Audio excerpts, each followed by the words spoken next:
Hello, welcome to another open vault. I missed last week.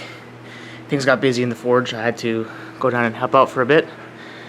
So I was busy, but I am out of breath from spinning in a chair. Okay. Yeah, the AC stopped working up here. So it's very hot. I'm gonna go downstairs. A couple things I did want to talk about though was the drop zone video we talked about in the first episode is out. It's been out for a couple weeks now, but if you haven't seen it, go take a look at it. It's really cool, really fun game.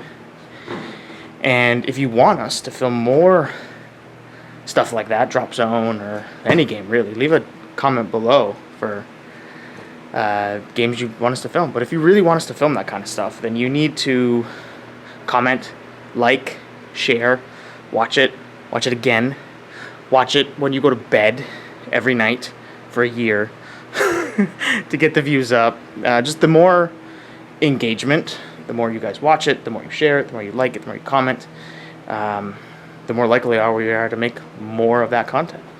Drop Zone is very cool, and you should take a look. The other thing was the rapid fire dice box. It's a thing that Caleb and I were talking about the last time. Tempest Terrain is who makes it, and I believe their Kickstarter is live. If it is, I'll link it in the description. You guys can go take a look. We've been using it a lot in our campaigns. Look, it says Tempest Terrain right on the bottom. If I had just flipped it over, I would have seen that. We've been using it a lot in our campaigns, and it's been very handy. I've been playing orcs, and I'm rolling like 45 dice at a time, so it's very nice to just pick out the dice that I need in quick succession.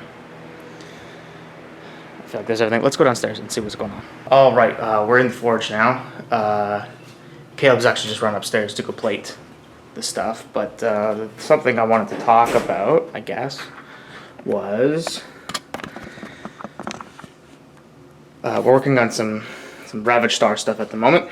So we've been 3D printing. We have an excess of resin printers at the moment, so we're getting some stuff done. But we've been using a new resin.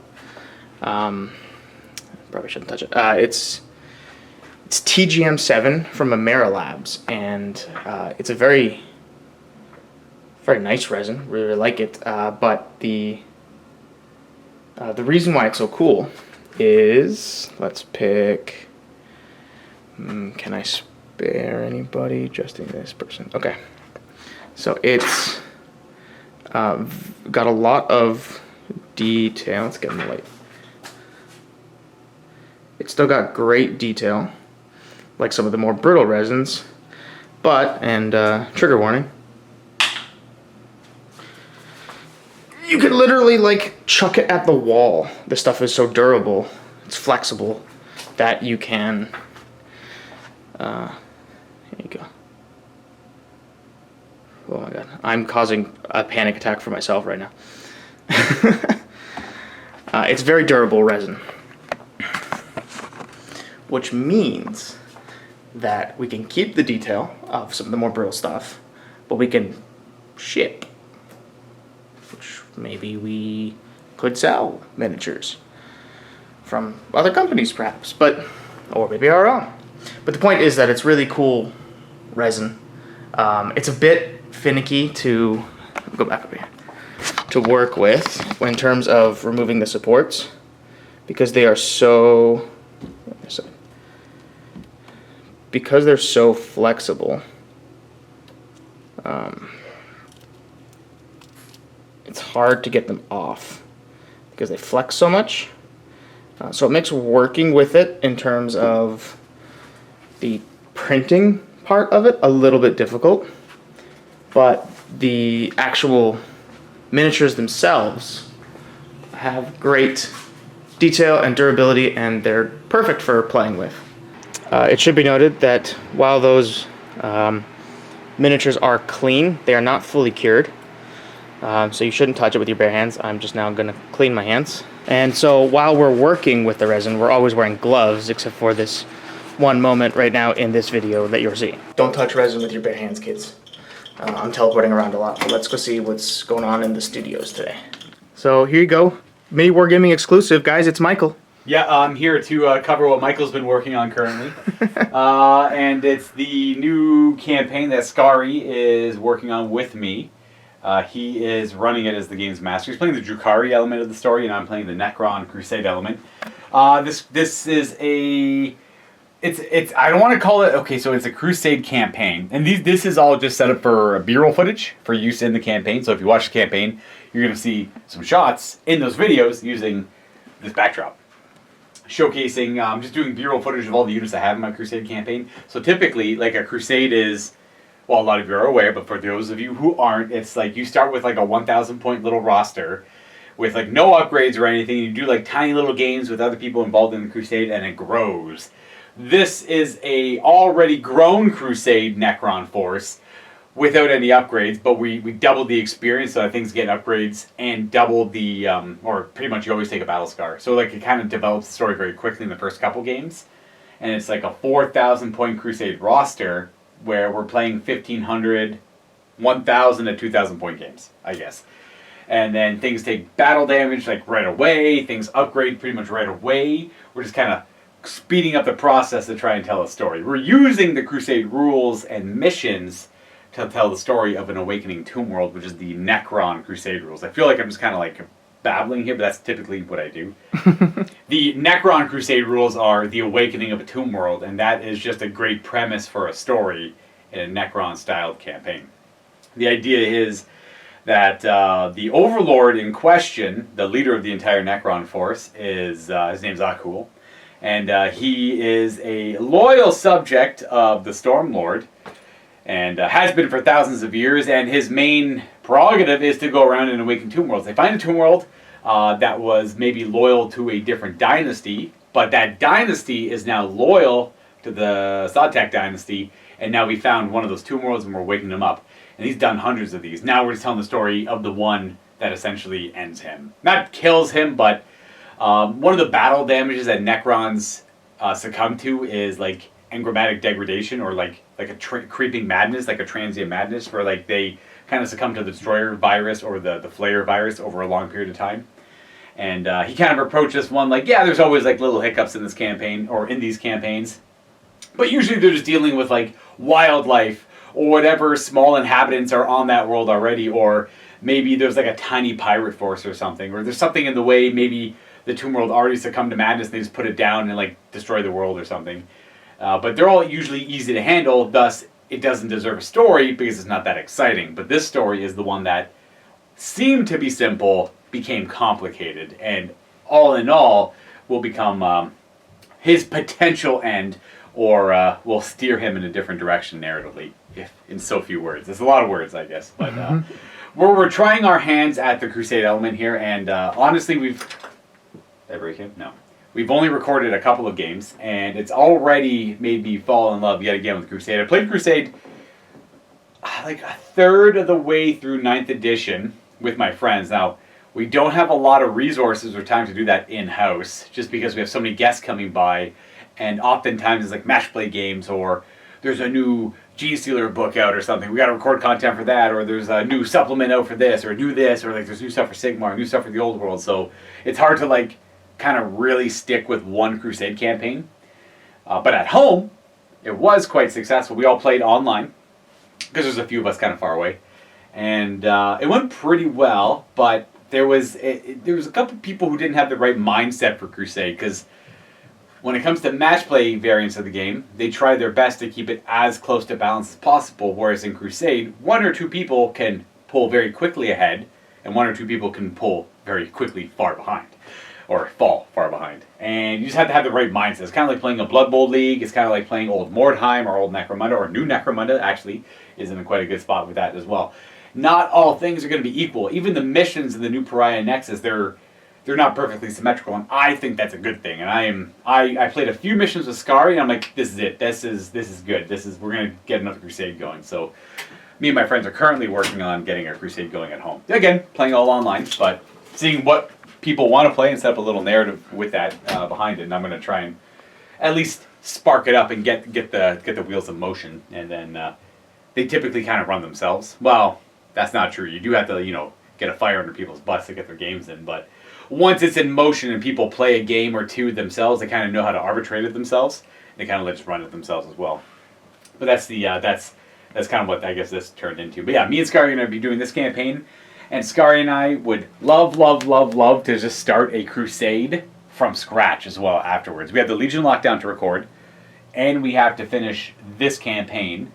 But once those two things are done, we'd love to be able to work on just a proper from the ground up crusade with a couple of armies each, just telling a little tiny tale and just an excuse to get a bunch of smaller games in and kind of see where it goes from there, I suppose. I don't know. Otherwise, what else am I working on? I'm working on the Old World campaign, which we're about 7 games in or so, I think. We record those when it works. So we either have a guest for it or we have the time to do it in-house. That campaign's that one doesn't have a strict narrative going for it. It's much more a sandbox campaign. So it's just old world games with a loose narrative tied to them, which it's just a different approach to narrative stuff.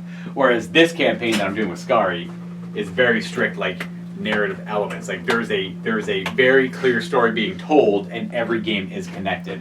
Whereas with the Old World campaign, games are kind of connected in that you have a pretty beat up force from your previous games and you might have replenished or not replenished some of your forces. Other than that though, there's just a whole lot of Sigmar content to record. We finished the first division of the Spearhead tournament. There's still 2 divisions to go for that. Me and Scary would like to knock that out, but there is a lot of match play games and lists that we've made for Sigmar that we do want to show off, get online, see what people think about those, and keep grinding through those until they come up with a path to glory for Sigmar. And I kind of want to jump on that, honestly, right away when that becomes available. And I might wait for a few. We might just play a path to glory with the 2 books that are already out, I suppose. So that'll be something to look forward to. So probably expect a path to glory campaign in Age of Sigmar between Scary and myself, if I had to guess, and honestly whoever else wants to join in. And there is a little bit of leeway for the guests to come in and play those games with us. And we just work together to make a Path to Glory or a Crusade army for them. And they just kind of pick and choose upgrades and battle scars that are relevant and have a little bit of fun with that. At least that's brain dumping what's going on up here. It's kind of what I'm thinking of. Yeah. That's it. That's in my wheelhouse. That's what Luka's been working on here. Oh, and also, helping Michael with his projects. But you guys don't get to see Michael. No one gets to see Michael. That's how it goes. This was where Michael was here working with this stuff. I promise you that Michael was in this room. He set all this up. He did all this, but he heard there was an open vault. So there is no Michael for now. No one gets to see Michael. Thanks, Luka. No problem. See you guys. So that's pretty much everyone who's here, really. Scary's filming with a guest, so I don't want to bug him, and Dave is upstairs filming a video actually about these bases that we got here, which I will let him do most of the talking in that video, but I'll just bring it up real quick here, because 1, he'll do a much better job than I would anyways, and 2, this video's already gone on long enough. So it looks like Josh was filming some MCP in here the other day, but commandeering this studio for a few minutes. For those of you who don't know, we actually have our own in-house bases. So here's one of the marble ones, and here, I like this one. Here's the cobblestone ruined bases, and this is what we've based our Skaven type box on. So we've got all of our Skaven here on the cobblestone ruins, and the Stormcast are all on the marble bases, and I just think they are incredible.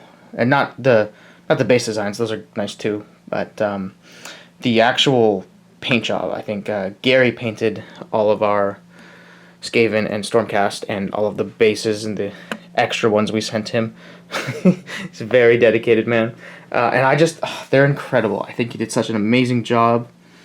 Honestly, it works so well with the stuff that the models come with. Like this griffin thing comes with this rock, and Gary did such a nice job of just making it look like it fits in this marble ruin, or the